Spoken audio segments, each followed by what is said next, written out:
Ayan mga lods, for today's video, ang gawin natin ay yung cellphone nawala na pong laman loob. Ayan, kung napapansin nyo po mga idol, nawala na ang pinaka-battery niya. So ang main issue po pala nito mga idol, isang buwan lang po ito pinalitan ng battery. Kaso bigla pong lumubo ang battery. Kaya tinanggal na rin daw po ng may-ari. Ayan, hinila na iwan po yung pinaka-flex ng battery. At ayan mga idol, natamaan din po ang charging flex niya. Ayan, binunot niya po yung battery daw kasi takot siya baka daw masira ang likod. Kaya ayan mga idol, natanggal na po lahat. At ayan, tingnan natin, i-check natin kung magawa pa ba ito ng paraan. So ayan, tanggalin muna natin yung mga screw mga idol at mag-shoutout tayo dito. Ayan, lahat at sa lahat po ng ating viewers na nanonood, shoutout sa inyong lahat. So ayan mga idol, natanggal na natin yung mga screw at i-check natin. So, grabe po, may na-damage po dito sa ilalim. So, meron na rin pong jumper ang charging. So, ayan mga idol, kung napapansin nyo po, naiwan na po yung mga gilid-gilid ng pinaka-charging flex. So, ayan, merong jumper at meron din pong buhok. So, ayan mga idol, may palaman pa siya. Buhok mahaba. Ayan mga idol, balik tayo dito sa pinaka-main problem.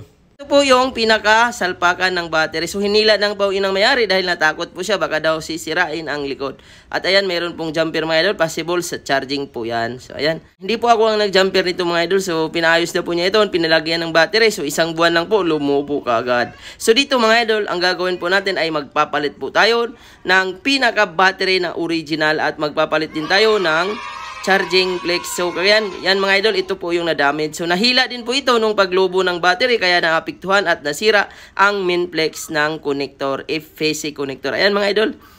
So, nayupi na po siya at naiwan ang mga gilid-gilid. So, positive at negative po yan mga idol. So, ayan, kung napapansin nyo po, yung kabilang dulo niyan, sa dulo-dulo po ng charging pin ay naiwan po ang mga paa.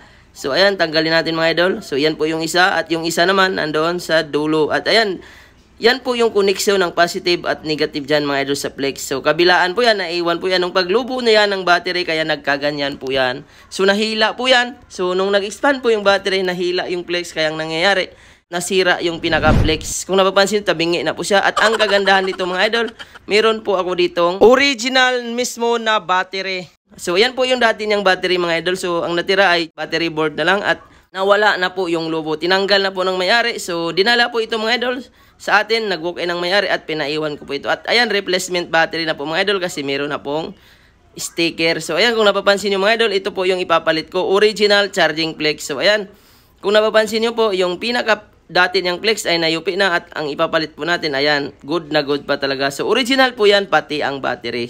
So, dito po kayo masatisfied mga idol kapag original na parts ang ilalagay. So, buti na lang, may natira pa ako galing sa unit. So, ayan, mapapansin niyo po ang original battery mga idol, sobrang ganda po yan, sobrang tigas. At malalaman nyo talaga pag ureg, doon pa lang sa paghawak nyo ay malalaman nyo talaga. So, ayan, testing natin mga idol kung buhay ba ang unit niya. Kasi bigla din po itong lumubo sa loob lang po ng isang buwan nung pinalitan ng battery. At ayan, una, i-charge natin. So mga idol, unang charge ko po dito ay hindi po siya nag-charge. So possible nito, yung jumper na nilagay ay connected doon sa pinaka-charging. So ayan mga idol, kahit palitan natin ng bagong flex ay hindi talaga siya mag-charge. So ganun po talaga ang mga naka-charging flex. Ayan, kung napapansin nyo po, in-on ko po siya kasi may laman po ang battery. So tingnan natin kung mag-charge. So kapag hindi po ito mag-charge ay kailangan talaga i-jumper ang pinaka-charging positive. So ayan mga idol, nag-on na po siya. At kung napapansin nyo po, hindi siya nag-charge. So ayan, kahit i-din-din ko siya, hindi talaga siya nag-charge. So, possible na may tama ang pinakalinya ng charging. So, ayan mga idol, tinesting ko ang charger kung gumagana ba sa ibang unit. Ayan. So, nag-charge naman ang charger ko, walang problema. So, pagdating sa unit niya talaga ay hindi nag-charge.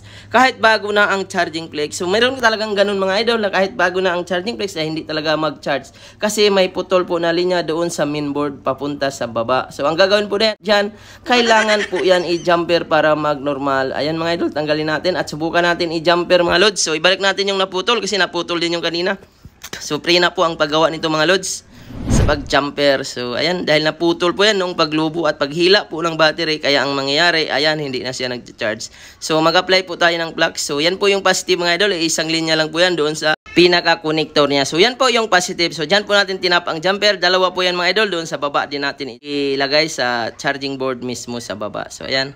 Yan, isang linya lang po yan mga idol. Galing sa PC mainboard, papunta doon sa baba. At ito po mga idol, yan po yung positive dito sa ilalim. So, dalawang itap natin ang jumper mga lods. So, ayan, hinangan muna natin. So, tingnan natin mamaya kung mag-charge po siya kasi kanina may nakita po tayong jumper. So, G-number po ito dati. Siguro hindi rin po nagcha-charge. So, kahit napalitan talaga ng Minflex ay hindi talaga gumana. So, may mga ganitong unit talaga mga idol. Kagaya nito, Poco X3 Pro, X3. So, ganun po yan. Kailangan talaga siya i-jumper para mag-normal. So, ayan mga idol, kitang-kita. Doon natin G-number sa pesa. Isang linya lang po yan. Papunta doon sa taas. So, ayan, kitang-kita mga idol, pwede nyo rin po sundan kung meron kayong mga ganito na hindi nagcha-charge or minsan dinidiinan lang bago mag-charge. So, ang kapares po nito ay Poco X3, Poco X3 NFC or Poco X3 Pro. So, ayan mga idol, ibalik natin at i-test po natin kung mag-charge na ba siya. So, ayan, kapag nag-charge na po yan ay normal na. So, ayan mga idol, nag-charge po siya. At ayan, bigla po siyang nag-charge nung nilagyan po natin ng jumper. At tingnan din po natin yan mamaya mga idol kung mag-charge ba siya ng normal. So, ayan. Para maging safe po ang kanyang charging. So, hindi po talaga lahat ng pinapalitan ng Minflex ay nagagana ang charging. Minsan talaga, need talaga siyang i-jumper para mag-normal. So, ayun mga idol, takpan po natin yung jumper para hindi po mag-short or kapag nahalalaglag siya ay hindi po mahila-hila. So, lagyan po natin ng allowance mga idol para kung sakaling mahulog-hulog man siya ay hindi po yan napuputol basta-basta. Ayan, tupuin lang po natin ng konti at ayan, lagyan natin ng double-sided tape. At ayan mga idol, pati yung jumper niya para hindi rin po maggalaw-galaw. Ayan. So mga ganitong paggagawa mga idol dahil original po ang pinaka-battery niya ay hindi na po ito basta-basta lumulobo. So ayan mga idol, sa mga replacement talaga, ingat po kayo.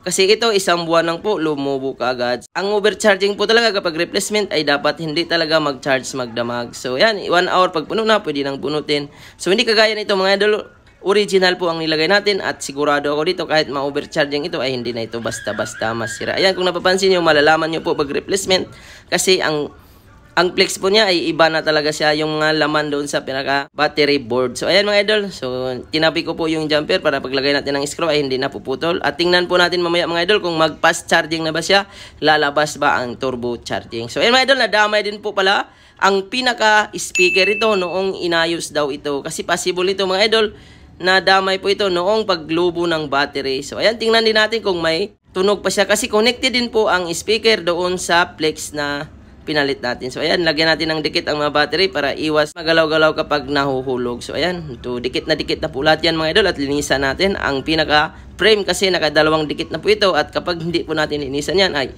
angat po yan ang pagbalik natin. So, ayan mga idol, ganun po lang po kasimple. At tingnan natin mga idol kung mag-normal na ba ito. So, doon ba lang sa battery na nilagay natin ay sigurado ako 100% po talaga. Satisfied po kayo rito. Ayan, nakalagay po MI at sigurado ako dito back to normal na ito. So, galing na po ito sa unit ang kinuha ko mga idol. So, sa unit, pero patay ang unit. So, nabili natin dahil bugbog sarado na. So, wala na pong chance na maayos. Kaya ang ginawa na may-ari ay bininta na lang. So, yun po yung kinuha-kuhaan ko ng pyesa mga idol. Good na good quality talaga kapag original na battery na galing sa unit ang mailagay. So, ayan, naglagay po ako ng double adhesive tape. So, ayan, maganda po yan mga idol sa takip.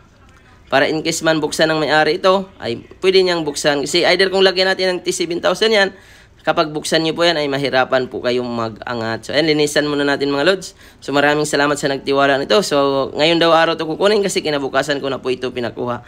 So ayan mga idol, sobrang pitted din po siya. At tingnan po natin kung mag-turbo charging na ba siya. So ayan, test natin kung mag-charge na ba siya. Ayan, normal pa rin mga idol. So kailangan talaga i-jumper ang mga ganito. At ayan, iuna natin mga lods. Tingnan po natin kung mag-karga na ba siya or lalabas na ba yung turbo charging para fast charging talaga siya at normal na po lahat. So ayan mga idol, nabuksan natin at ayan, tingnan natin kung mag-charge. Ayan, 100%. Lumabas po ang MI turbo charging.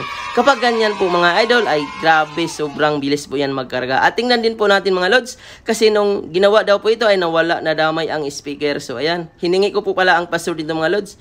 So, kinabukasan ko na ito in-enter. At ayan mga idol, sobrang pitted po yung paglagay natin ng takip. Wala pong kaangat-angat. At ayan mga idol, charging rapidly na rin po ang nakalagay. So, ibig sabihin, fast charging na. At ayan mga idol, dahil kinabukasan, binigay po sa atin ang password at in-enter ko po siya. Ayan, chinik po natin dahil nawalan din po daw ito ng tunog. At ayan, chinik ko nga yung settings mga lods. Kasi connected din po yan sa speaker yung pinalit natin flex. So ayan, kapag tumunog po yan ay ibig sabihin normal na. Ayan mga idol, sobrang lakas po ng tunog niya. Parang walang pagbabago. Original pa rin ang pinaka-speaker. So ayan, normal na po ito lahat mga idol at satisfied po ang paggawa nito dahil original na po lahat ng parts na inilagay natin. At sana mga idol nakakuha kayo ng idea sa paggawa ng ganitong problema at suportahan nyo po ang aking video. Huwag nyo pong kalimutan mag-like, mag-share at mag-subscribe. Maraming salamat.